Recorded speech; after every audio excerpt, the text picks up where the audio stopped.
আমাদের নবীনগর উপজেলা মাটি ও মানুষের নেতা, গরিব দুঃখী অসহায় মানুষের পরম বন্ধু, আমাদের পাশে যিনি সবসময় থাকেন তিনি আমাদের সাইদুল হক সাইদ ভাই আমাদের মাঝে উপস্থিত রয়েছেন।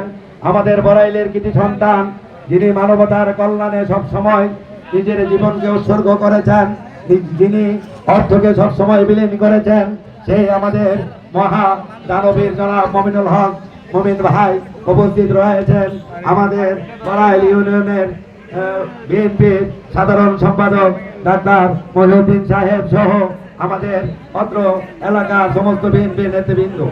আমি সর্বপ্রথম আপনাদের সামনে স্মরণ করছি যিনি আমাদেরকে রেখে সেই তারা যারা অন্ধকার কবরে চলে গিয়েছেন, জনাব নুর কাজী সাহেব এবং জনাব মিন্টু মীর সাহেব এবং হারগর গ্রামের জনাব জন্মে ব্যাপারী সাহেব। এই লোকগুলো অত্যাধিক তারা বিএনপির নিবেদিত প্রাণ ছিল। সম্মানিত জনাব নুরুল ইসলাম টেইলার সহ আরো অনেকের নাম এখানে আমি মেনশন নাই করলাম, তবে তিনারা আমাদেরকে রেখে অন্ধকার কবরে চলে গিয়েছেন। আপনারা জানেন বিগত শেখ হাসিনার আমলে আপনারা জানেন আমাদের বিএনপির ৫,০০০ নেতাকে আসরের নামাজের পরপর আমাকে বড়াইল গ্রামের সেই স্বৈরাচারী চেয়ারম্যান জাকিরের নেতৃত্বে যার দ্বারাতে বড়াইল ইউনিয়নের অনেক অপকর্ম হচ্ছে, যেই বড়াইল ইউনিয়নের চেয়ারে বসেছিল আমাদের বড়াইল মিয়া সরকার, যেই বড়াইল ইউনিয়নের চেয়ারে বসেছিল আমার চাচা আবুল বাসার চেয়ারম্যান সাহেব, যেই বড়াইল ইউনিয়নের চেয়ারম্যানে বসেছিল আমার বড় ভাই যিনি মাস্টার্স কমপ্লিট করেছেন, যে নাজমুল হুদা জসিম, সেই চেয়ারে বসে জাকির হোসেন জাকির যেই অপকর্ম করেছে আপনারা দেখেছেন। একের পর এক আমাকে মামলায় জর্জরিত করেছেন। আমরা জানি না, আমরা বাড়িতে ঘুমিয়েছি, সকালবেলা বাজারে বসে শুনি এই বাড়িতে জাকিরের বাড়িতে নৌকায় আগুন লাগে, নৌকা পুরা হয়েছে। আপনারা শুনলে আশ্চর্য হবেন। আমি আমার ব্যবসা প্রতিষ্ঠানে বসা, আমাকে বলা হয় জাকিরের বাড়িতে নৌকায় আগুন দিয়েছে কারা? বিএনপির লোকজন।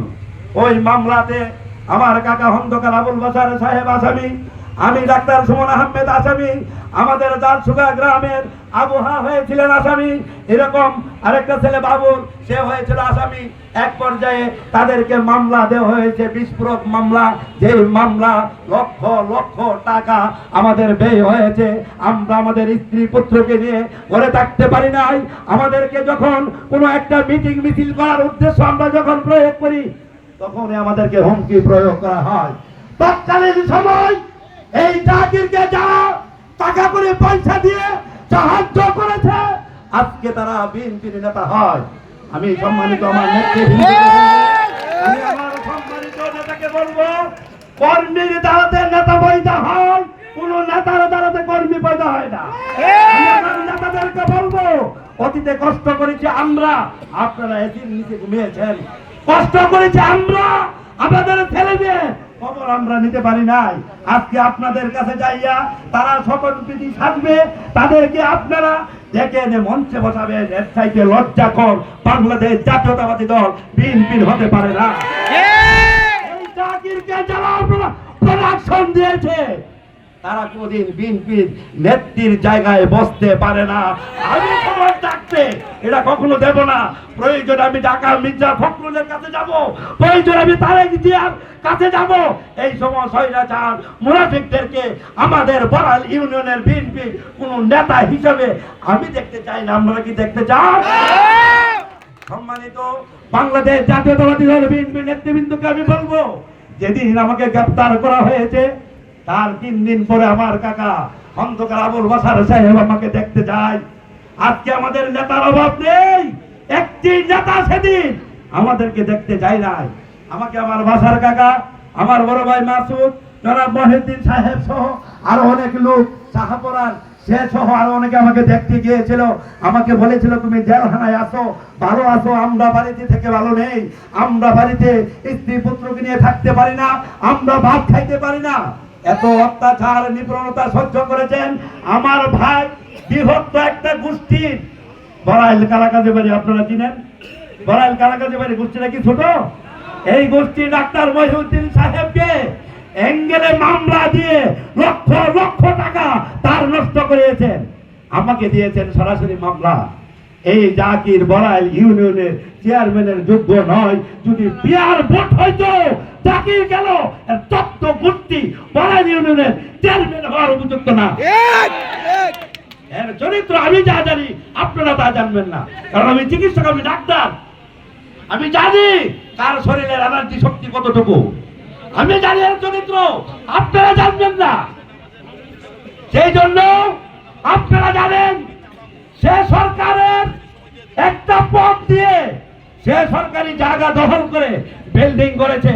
আমি বাইদা ভাই শুনতে পেরেছি আমাদের বিএনপির নেতৃবৃন্দরা নাকি চায় এই বাড়ি যেন না ভাঙে, তার এটা ভাঙতে হবে। সে সরকারি জায়গা দখল করেছে, সে জমি দর্শক, সে চেয়ারম্যান হতে পারে না, সে সরকারি জায়গা দখল করেছে। সম্মানিত সুধী, আমি যেদিন জেলখানায় গিয়েছিলাম আমার পকেটে মাত্র 5,000 টাকা। আপনারা আশ্চর্য হবেন, আমার বিবি আমাকে বলেছিল আমার ঘরে মাত্র 10 কেজি চাল কিনতে হবে। আমি হাসতে হাসতে বলেছি 10 কেজি চাল তো আরো 4-5 দিন যাবে। আমাকে যেদিন ধরে নিয়ে যায় আমি পুলিশকে বলেছিলাম আমাকে 5 মিনিট সময় দেন, আমাকে 5 মিনিট সময় দেওয়া হয় না। এই জাকিরের নেতৃত্বে জাকির এই জায়গায় বসা, আমাকে পুলিশ ধরে নিয়ে যায়, আমার পকেটে মাত্র 5,000 টাকা। এত অত্যাচার, এত নিপীড়নতা আমি সহ্য করেছি। আমার দোকানে হামলা করা হয়েছে, আমার বাড়িতে ঢিল পাথর মারা হয়েছে। এত কষ্ট করে, এত অত্যাচার সহ্য করে আমরা বিএনপি করেছি। আজকে বুঝি টুন্না মারফুত, মুন্না মারফুত, মুনাফেক আইসা বলবে আমি বিএনপির নেতা আর আমার নেতৃবৃন্দ তাদেরকে স্বীকৃতি দিবে, এটা আমরা কখনো হতে দেব না। 16 বছর আমরা কষ্ট করেছি, 16 বছর আমরা মামলা খেয়েছি। আমাদেরকে জিজ্ঞাসা না করে বিএনপি নেতা হতে পারে না। যারা আওয়ামী লীগে অংশগ্রহণ করেছে তারা কখনো আমরা বিএনপিতে আমরা গ্রহণ করব না। এই উদাত্ত আহ্বান আমি আমার নেতাদের কাছে জানাচ্ছি। একবারই বলেছি, বিএনপির যারা কর্মী তারা দলকে ভালোবেসে তারা